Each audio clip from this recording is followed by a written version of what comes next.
আজকে আশ্রম থেকে বাড়ি যাওয়ার সময় কত বড় একটা বিপদে পড়মু এটা তো আমি ভাবতেও পারছি না। তো চলো এখন ভিডিওটা ফার্স্ট থেকে লাস্ট পর্যন্ত देखो, सब কিছু বুঝতে পারবে। सो हेलो एवरीवन, मैं हूं तापस और आप सभी का स्वागत है मेरा एक छोटा सा ब्लॉग वीडियो में। তো এখন বাজের সকাল 5টা আর আজকে সকাল সকাল ঘুম থেকে উঠিয়া আমি লাগিয়েছি কাজে, কারণ আজকে আমার একটু বাড়ি যাওয়া আছে আর এদিকে একটু একটু বৃষ্টির অভাব আছে। আর আজকে সকাল সকাল আমার খাবারটা চিড়িয়া শেষ। তারপরে কত সময় কাজ করছি, কাজ করার পরে টাইম হয়ে গেছে 8টা। তারপরে আমি গেছি কি মন্দিরে প্রণাম করার, আর মন্দিরে প্রণাম করিয়া আমি এখন যেরাম কি ভাত খাওয়ার। আর ভাত খাওয়ার পরে বেশি সময় রেস্ট না করিয়া আমি গেছি গিয়ে আবার কাজে, কারণ আজকে আমার বাড়ির যেতে লাগবো। তো এটার লাগে তাড়াতাড়ি আজকের কাজটা শেষ করতে লাগবো। আর কাজও গিয়া কত সময় কাজ করছি, তারপরে টাইম হয়ে গেছে 1টা। তারপরে আমি সানটান করিয়া ভাত খাইছি। ভাত খাওয়ার পরে আমি এখন আশ্রম থাকিয়া বাড়ির যাওয়ার উদ্দেশ্যে রওনা দিলাইরাম।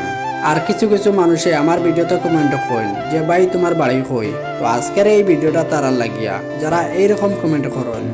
তো চলো আজকের এই ভিডিওটা ফার্স্ট থেকে লাস্ট পর্যন্ত দেখতে থাকো, তারপরে বুঝতে পারবাই যে আমার বাড়ি কোন জায়গা। তো এখন আমি গেছি তারাপুর স্টেশন, আর তারাপুর স্টেশন থেকে ডাইরেক্ট গেছি আমি রাঙ্গিরখাড়ি পয়েন্ট।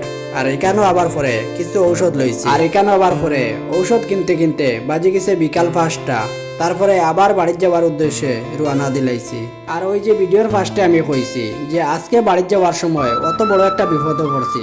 তো এই বিপদটা কিতা এখন দেখো, জাস্ট খালি শিলকুড়ি বরম বাবা মন্দির পাই রয়েছে, আর যে একটা বৃষ্টি আরম্ভ হয়েছে আর তুফান, মানে তা কোয়ার মতো না। মানে সব বিপদ কিতা আমার লাগিয়ে থাকেনি, আমি একটা জিনিস কিছু বুঝতে পারিনি। আর আমার বাড়ি কোন জায়গাটা আছে এটা যে আজকের ভিডিওতে দেখাইতাম, কেমনে দেখাইতাম কৌ, অত বেতলা বৃষ্টি আর তুফান, আমি নিজেও গাড়ির ভিতরে থাকতে পারলাম না, আর কেমনে ভিডিও করতাম। তো আজকের এই ভিডিওটা এখানেও শেষ। আর আমার বাড়ি কোন জায়গাটা আছে এটা কে কে জানতে চাও, তো এই ভিডিওতে কমেন্টে জানাইও। আর আবার সবার সাথে দেখা হইব নতুন আরো একটা ব্লগ ভিডিওতে।